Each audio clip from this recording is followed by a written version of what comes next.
Hello, and welcome once again, J76NY here, and welcome back to Sordland and the adventures of President Anton Rayne. We are looking to the future in Sordland with the failure of our constitutional amendments. We have to find a new way forward.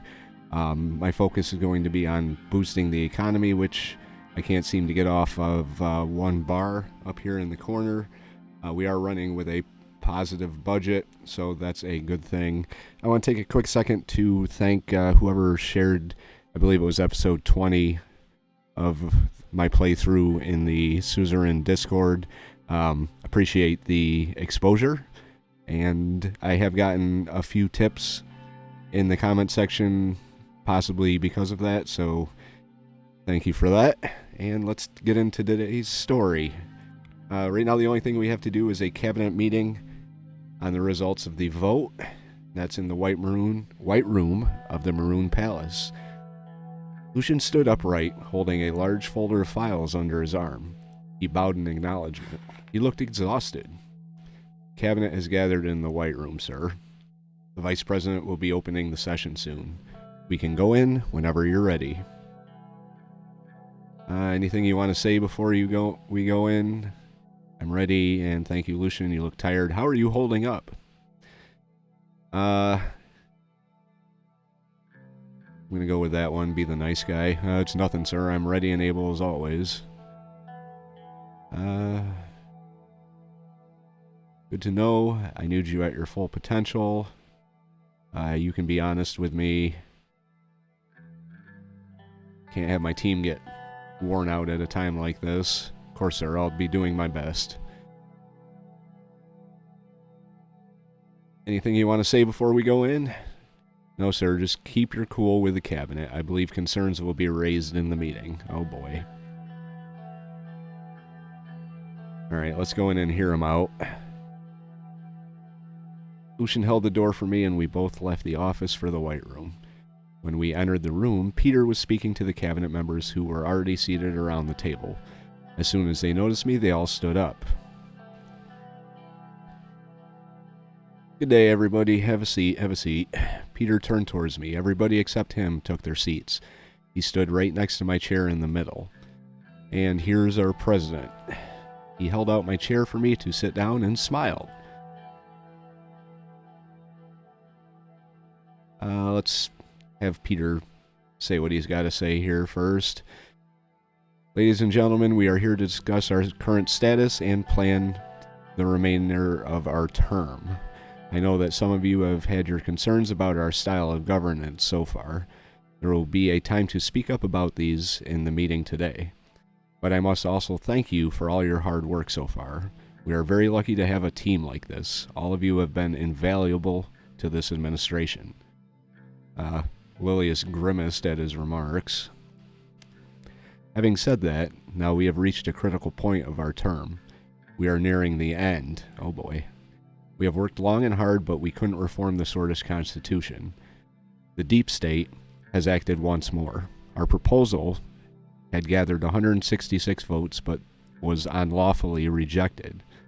The very parliament we control has stabbed us in the back. We have reason to believe that this was an organized effort which Mr. Sol himself was implicated in. The cabinet members started looking at each other. See, if it wasn't for Lucian Sol, former President Sol, I would have had that reform. That stings, it really does. Lucian and I have begun investigating who let us down at the vote when we needed them the most. Gloria and the conservative wing of the party didn't back us up. Some party centrists have opposed us due to our decision to veto the campaign finance bill. Kizaru Keebner and the National Front MPs didn't like the proposal and voted against it. But the past is the past. We must now look towards our future.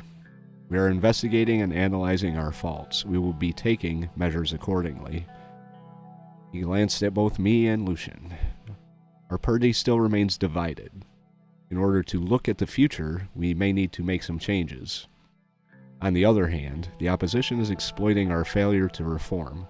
The latest polls show a steep increase in the opposition's support. So, let's start the meeting with a brief look at some reports. He fumbled with a stack of papers in front of him. Despite the recent troubles, people seem to be content about our administration. The public opinion has not changed much. The biggest concern of the people is the state of our economy. We are slowly slipping into a depression. It is only a matter of time until the people will be hit further. This will have dire consequences for our administration. This is the time to give the best we can. For this administration and for Sordland. I'll give the word to the president now. Okay, Mr. Vice President, thank you for the opening. First, I want to hear brief reports from each ministry, or I want to talk about our new focus and some of my plans forward. We'll look forward. It's time to focus on changing our party as a whole. I will add a new vision in our manifesto. The public opinion is concerning. We must focus on campaigning for the next election already. The state of our economy is very concerning. It must be our focus to achieve quick economic development. I'll go with that one. Sordland needs to become more an economic powerhouse. We can't get elected if we do not improve the economy. We should focus on eliminating poverty and homelessness. We'll go with the economic powerhouse. Go from the poorhouse to the powerhouse. There are no comments. Let's move on with the meeting. Next, I want to hear brief reports from each of you. Peter gestured at Simon and he immediately stood up. Simon Hall is my Minister of Economy. Mr. Vice President was pretty on point with his summary of the current economic status. He also used the word depression. He couldn't have been more correct. Our GDP has shrank by 15% last year. This downward trend has broken our economy over the last years. If we cannot contain this in time, we will end our term, in the truest of senses of the word, in a depression. Thanks to our balanced budget, we are eyeing a manageable increase in our national debt at the end of the term, if my economic projections hold up along with the current trends, of course. On the other hand, unemployment has seen no positive changes. There has been an increase in joblessness. It's now at 26%. We have lost control of the situation. We caused millions of people to lose their jobs, which is not good. I'll stay silent. Let him talk. Well, I don't want to get into too much detail right now, but I have to say that sadly our first infrastructure project has not resulted in much growth yet. But apart from all that, I'll finish with an update on our latest project. The manager reported that everything is going well and very fast with the Morna port. I'll keep it brief for the sake of the whole meeting and end my report on that note. So there's good news, at least. Thank you, Mr. Hall. Gus stood up as soon as Simon sat down. Gus Manger is the Minister of Rural Development. I'll also keep it brief, Mr. President. The trade deal with Wayland increased our agricultural exports from the Berger region. Our farmers are still suffering. Our ministry did its best by giving out subsidies to local farmers, but our agricultural production remains the same. Additionally, I bring good news regarding our investment. The vineyard has begun producing some wine. I have also arranged several wine tasters to sample and give ideas on how to improve the quality. That's my personal vineyard. I don't know why he's bringing it up in a cabinet meeting, but... In a few years, the vineyard may even challenge the regional samples. It would need some further attention to reach those goals, however. That would be all for me. Thank you. Gus invited the cabinet back in and sat down. He is the Minister of Health. He's next. Our state facilities require immediate attention. We are experiencing long lines in front of hospitals everywhere. We are also currently investigating some reports of a small polio outbreak around the village called Heimer. I believe we can get into more details in our policy meeting. Thank you. Joseph stood up. He's my Minister of Defense. If you couldn't tell that just by looking at him. The Ministry of Defense has a very important report regarding our situation with Rumberg. The investigation showed that Rumberg was in fact weaponizing rebels against our state. We have learned that they have been aiding the Blutish rebels in Wayland too. Our military must stand ready for any possible attack coming from Rumberg. We have gathered intelligence regarding their military research and production. They are building a massive army. We urgently need to increase our own military production. We cannot let them threaten us like this. Make the necessary arrangements. We have to use whatever we have to its limit. I don't think we should escalate. Let's refrain from sending them a response. I'm not going to sit by passively. Let Rumberg threaten us. So here is Mr. Weesey, the Minister of Foreign Affairs.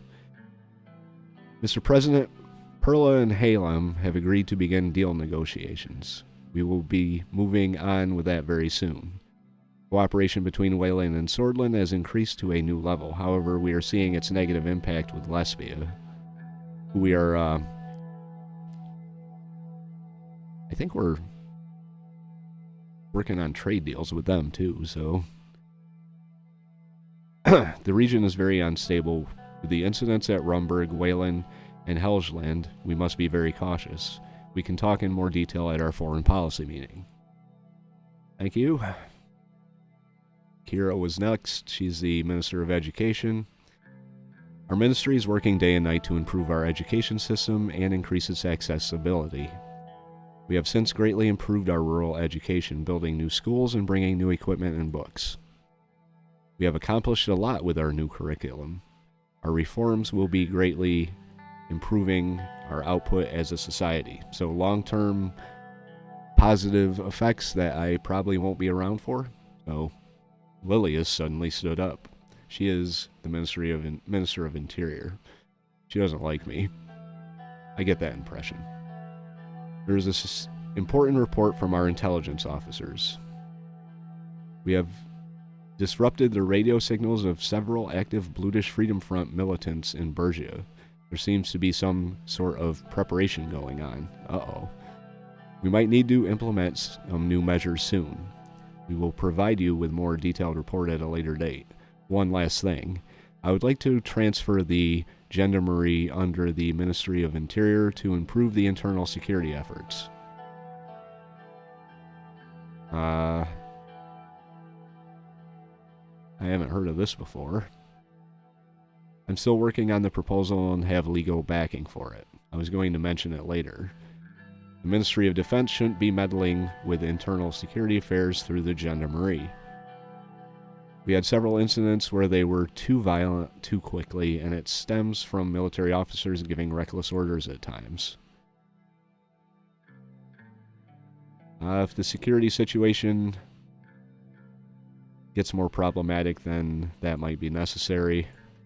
It will eventually cause a problem between our forces. There are already miscommunications going on. Will you transfer the Gendarmerie to the Interior in the future?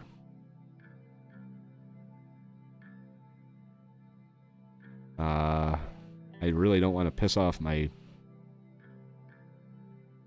military leader. He's been one of my staunchest supporters. I'd like to know more about this before I make a decision, but I don't think that's going to happen.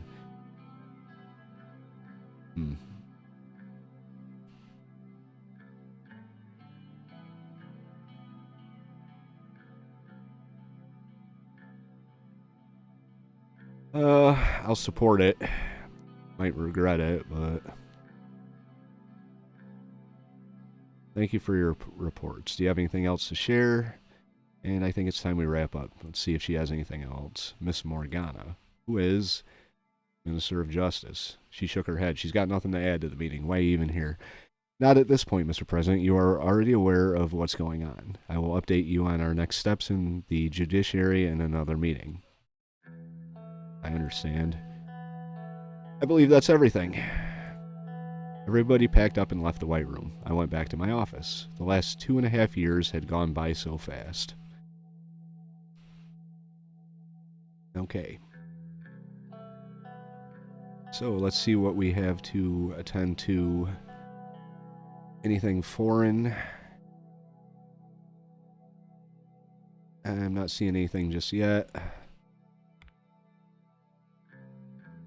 Thousands of Blutish people have gathered in protest and called for the resignation of Governor Braun and President Rayne. Governor Braun reported that certain groups within the protesting crowd vandalized shops and public property, and the regional police force intervened. According to the report of the police, the group dispersed, but hundreds were wounded. The police are also said to have found 11 illegal Rumburgian-made pistols. Uh-oh. Not cool. Report from Antel, whistleblower. Agent Hailstone has revealed intelligence about a secret nuclear weapons program developed in Rumburg. Our intelligence has verified the details relayed about a heavy water facility in the north of the kingdom and a ballistic missile test site. The agent will be provided security under the protection program and will be given resources to transfer further intelligence to our units.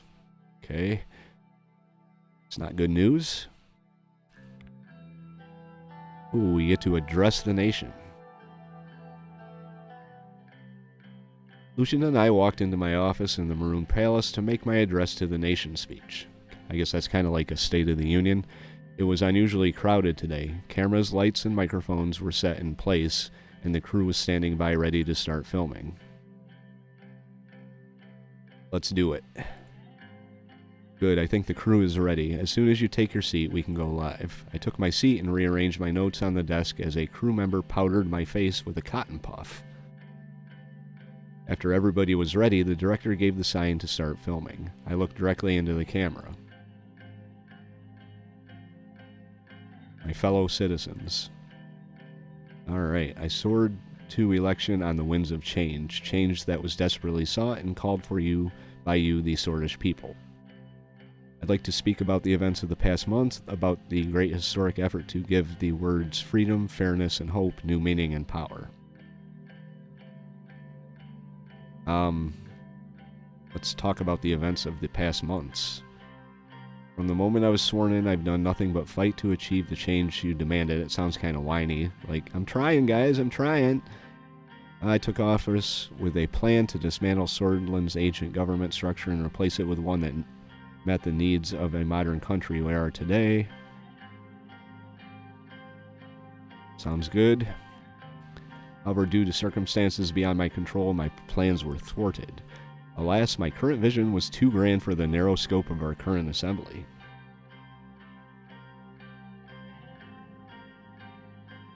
If the assembly members had their way, Tarkensol's constitution would last until the end of time. I guess this is all dependent on how much I want to attack the assembly. Could not conceive of a Sordland in which minority voices were represented and amplified. I can't really say that, since I'm not exactly a friend of the Bloods. So we'll go with this one. Seems it's true. And so they spitefully acted against me, putting their own pettiness before the needs of this country. They stubbornly clung to Sordland's past, knowing it would cost us the country's future. Yet even they would have passed my reforms if Sol himself hadn't intervened. That's absolutely true. I might as well speak truth to power, or pass power. But I will tell you this, I'm not done fighting for you.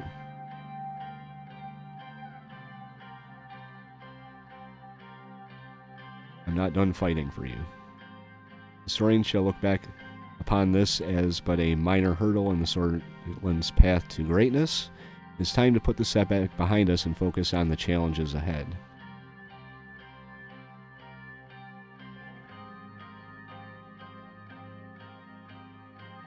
Let's look forward.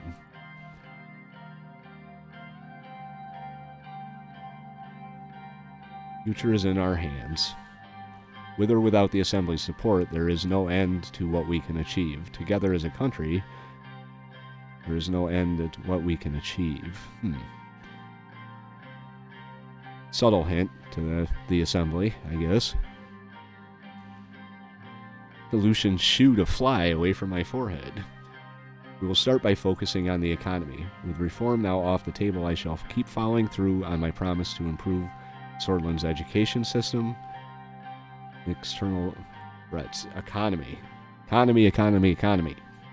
I thank you for standing by me, your president, both in good times and bads. I'd like to thank my wife and children. I'd like to thank my vice president, chief strategist. Thank you for standing by me.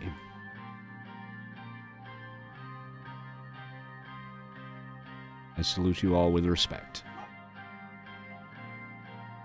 The director gave the cut signal and the cameraman stopped filming. My speech was finished. Okay, so we are about to go, I believe, to Chapter 4. Oh, we got something up here. Gang violence claims more lives. The police chief of Estord reported that the local police forces are overburdened in their fight against Coronelli crime syndicate. Sucks to be them. We'll probably try and do something about that soon if the game gives me the option. Seaports proceeding. Let's proceed to the next turn.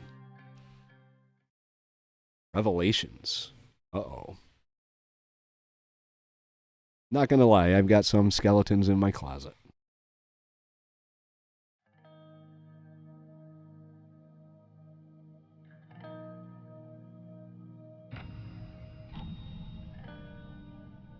And it's still Chapter 3. Okay, what do we have to do here? We got something up here in Rumburg. Get rid of all the minor stuff first. Read the newspapers. Queen Beatrice demands reparations for centuries-old alleged war crimes. Oh.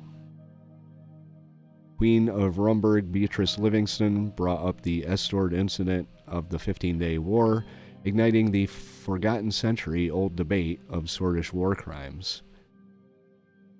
She spoke about the need for peace and change in Eastern Mokopa, and that the way forward can only be walked if past atrocities are finally settled. Queen Livingston claims that the Swordish army in 1870 had massacred ethnic Rums with plans of committing genocide. Sordland still hasn't claimed any responsibility for their past war crimes. Oh, okay. Next is, according to the reports, the riots in Helgeland have already resulted in the arrest of thousands. The number of deaths is believed to have surpassed 100. Agnolian government has still not released a statement about the bloody conflict. The riots in Helgeland had exploded out of proportion in the aftermath of the murder of that guy. The majority of the arrests and deaths belong to the Volgish community on the island. Okay. Read the report from Vesord. A massive miscommunication between the Interior and Gendarmerie has resulted in a failed raid in Vesord. The Ministry of Defense and Interior have both put the blame on each other. There will be a gathering soon to solve the ongoing dispute within security. So it looks like we're going to have to transfer control of the Gendarmerie to the Ministry of the Interior. Departure of President's son from home. Let's take a look at this report from Rumburg. You already read the newspaper article about this. So they want us to apologize for something that happened in the last century. It was a cloudy, rainy day in Holsord. The gloomy weather echoed my own feelings. My constitutional changes had been defeated. I was back to square one. I couldn't spend the day moping, however. Franc, who is my son, he looks just like me, was finally about to leave home. My son piled the last of his bags next to the door. Serge and the assistant driver were waiting outside next to the car. Did you pack everything? Don't forget to give me a call immediately after you arrive. He's going off to college, by the way. Proud moment for Dad. Moving less than an hour away. I know, but it won't be the same. Monica helped him put his backpack on while Serge started carrying the luggage to the car. I made you a sack lunch. I'll get it from the kitchen. That sounds yummy. So I guess this is it. You're gonna do great. I gave you a second chance. Don't screw this one up. You're gonna do great, son. I know it. I haven't forgotten what you told me about your university years. I hope Holsword State gives me a chance to prove myself the same way you did. Just don't do anything stupid. Don't model your life on mine. You're your own man now, Franc. Franc smiled. All right, Dad. At that moment, Deanna rushed the door. Franc, I'm going to miss you. I'll miss you too. Don't forget, you've got to give Mom and Dad an extra hard time for both of us now. What a touching little scene this is. Franc picked up his sister and gave her a big hug. Monica appeared in the doorway holding a paper bag. I cut the crust off your sandwich just the way you used to like it. Oh, Lord. My own son likes the crust cut off his sandwiches. I'm not a kid anymore, Mom. Can a mother pretend? Oh, Franc, oh. She embraced him with tears in her eyes. Franc looked like he was about to cry, too. Serge approached. Sir, as per the schedule, Franc needs to be at Holsword State University to start his orientation in an hour. We will have to leave now to make it. Time to go, Franc. See you soon. Make me proud. It's difficult to see them grow and leave, isn't it? It's not like we will never see him again. Home will feel a bit empty now. It is time for him to find himself in the world. You will. We all did, after all. Thanks, Serge. Living away from home, making your own choices for the first time, it changes a man. I think it will be a liberating experience for him. It's never easy for boys to live in the shadow of their fathers, and it must be even harder when one's father is Anton Rayne. A great man like you casts a very long shadow. Not everybody thinks that way. Excuse my language, Mr. President, but to hell with them. You are my president now and forever. He looked at his watch. Time to go. Franc waved, and they drove away. There he goes. It already feels different. She put her head on my shoulder. Stroke her hair. She turned to me, kissed me on the cheek, and put her head on my shoulder again. With the defeat of your reforms, I hope we will be all right. We watched for a few more minutes, even after the car was no longer in sight. There we go. Franc's off to college. See what the newspaper has to say. Hegel condemns Helgeland governor and threatens intervention. Chancellor of Helgeland, Emeric Hegel, has recently condemned the governor of Helgeland in a public statement and threatened to intervene on the island to protect the people. Agnolia went too far. They are massacring our people in Helgeland. If the Alliance of Nations allows this to continue, Helgeland will intervene in the island to protect her people. This was the last straw, said Chancellor Hegel. Arcasian and United Cantonan governments are believed to be in close contact with both leaders to calm the situation. If the superpowers cannot find a solution, the Markian Sea may plunge into chaos. That's this island up here. They've got some dispute over it. I personally think that's their problem, but we are right there, so. And we want to be friends with all these guys. Alright, so the report from Conriat. Military intelligence has reported a massive buildup of landing vehicles and Navy ships at the port of Wilburn on Helgeland. Our agents are suspecting a massive naval military invasion of Helge Island or Agnolia in the future. It is not fully confirmed, as the buildup could be a mock-up exercise to divert eyes elsewhere.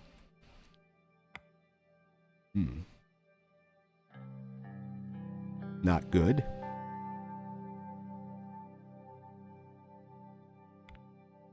Read the report from Wholesword. Grand National Assembly discussed and passed a new law increasing the yearly salaries of elected officials, including that of the president of Sordland. So I got a raise. Good for me. And now it is the changes to the law. Lucian and I sat in my office waiting for Peter. I was at my desk and he was on the sofa, legs crossed. Sir, I have some news for you. Mr. Hull and I have been working on several possible plans to boost the economy, as is our focus. He is currently compiling a very detailed report with suggested projects. I'll make sure you have the chance to see it soon. Looks like Mr. Vice President is late yet another time. He lowered his voice. I'm slightly concerned about Peter. He seemed to have his mind occupied. He's been late to almost every meeting we've had recently. I noticed that too. I need to talk to him in private sometime. I don't know what's wrong, but I also do not appreciate him being late. I'll talk to him. Suddenly there was a knock on the door. It was Peter. He walked inside with files in both hands. Have a seat, Peter. Here is everything, just as you ask, our plan for our next reforms. You can use your presidential decrees to enact reforms now. We have enough political capital. I also brought a list of suggested reforms from our party. What are your thoughts, Anton? Let's go over the documents before I give you my thoughts on them. Oh boy. You can select up to 3 laws to enact. I don't have the power to do any of these. Desolinization. Let's see. The influence of President Sol is in every facet of society, with his portrait, statues, and name dotting every possible spot. The administration can begin a desolinization process with a decree to remove the cult of personality that has been established around the second president. Fair Trade and Competition Commission. Trade and commerce in Sordland has few regulatory measures, resulting in unfair competition at times. A new Fair Trade Commission can be established via decree to push for fair market competition by protecting local industries through new regulations. Gender equality and education. I'm just going to go with that secondary. Amnesty for all Sol-era political prisoners. So it looks like we can really stick it to Sol with some of these. Rural educational institutes. Sordland lacks technical and theoretical institutes for rural regions, causing people to migrate to cities for opportunities. A new directive would see the construction of hundreds of education institutes that would teach the rural population technical and theoretical skills. Private prisons. Oh, we get more money. All prisons in Sordland are run and funded by the Ministry of Interior. A decree could be passed to allow private companies to construct and operate prisons for profit while still adhering to the rule and guidelines of the Interior. Freedom of speech is protected in Sordland, but with the rise of new media, private organizations gained a massive influence on society. With a new decree, we could create a government agency, the SRSC, that could protect the independence of the media or control at lower retirement age. Free prescription medicine.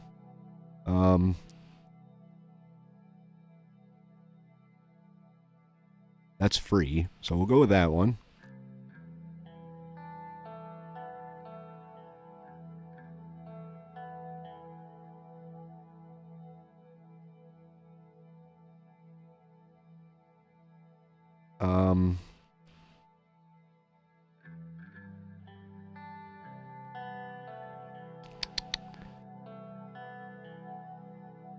So it's a choice. I'm thinking this one. And then free prescription medicine. So we'll still have a positive budget, but this one looks kind of good though.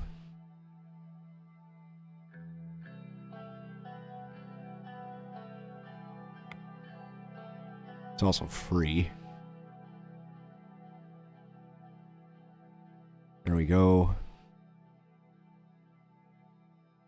And there we go.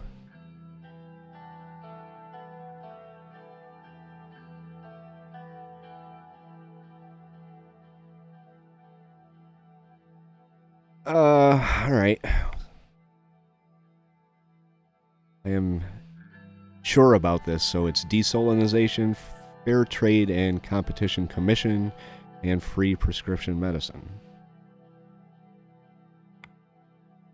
Following a brief discussion, I took notes about my decision. Desolinization, huh? You've got some balls, Anton. I knew you wouldn't stop at taking one of his portraits down. Sir, this may create a lot of frustration and anger among the conservatives. Let us not forget the fact that we are openly attacking the founder of our party. A very risky move right before the elections. I know, but I want to move Sordland forward, and that means getting him... Real change doesn't come easy. Of course, sir, I was not protesting the decision, but merely explaining the situation. That's a nice one. The Commission will be essential in dealing with the monopolies. It was time we established a body that regulates economic competition.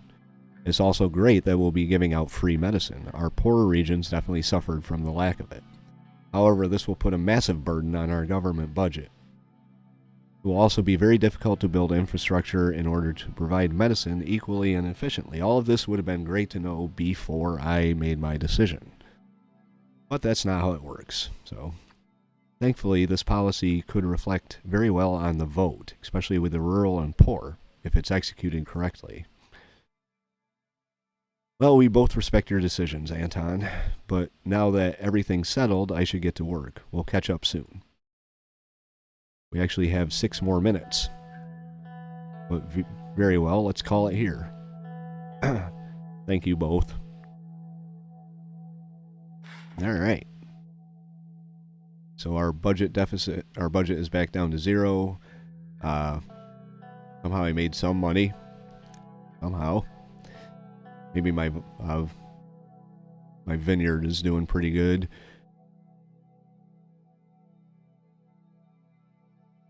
Langkurg commerce at all-time high. Commercial activity reports coming from the Ministry of Economics display that the small business activity in Langkurg has increased with new goods entering and exiting the ports, with trucks traveling at the same distance as before with faster speeds thanks to the new highway. Langkurg also reported an increase in visitors and new businesses opening ever since the opening of the H3. Alright, so that's good news.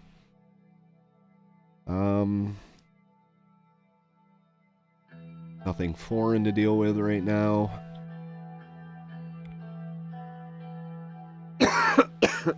Excuse me.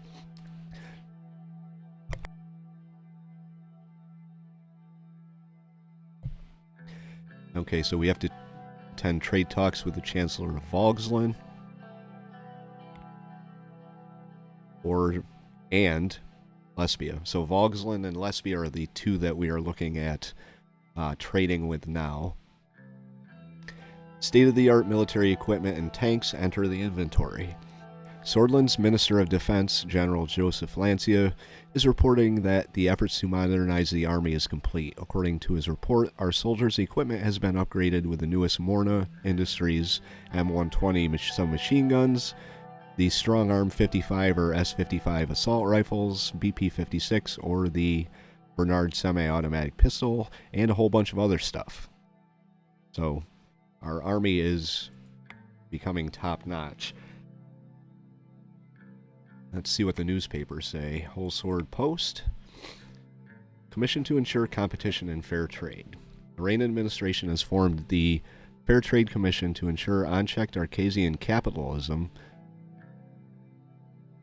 doesn't take away from our citizens' quality of products and profit benefiting from the local citizens serving their country. The new commission, overseen by experts from the state and private sectors, will create regulations to allow for fair trade, for fair competition and trade.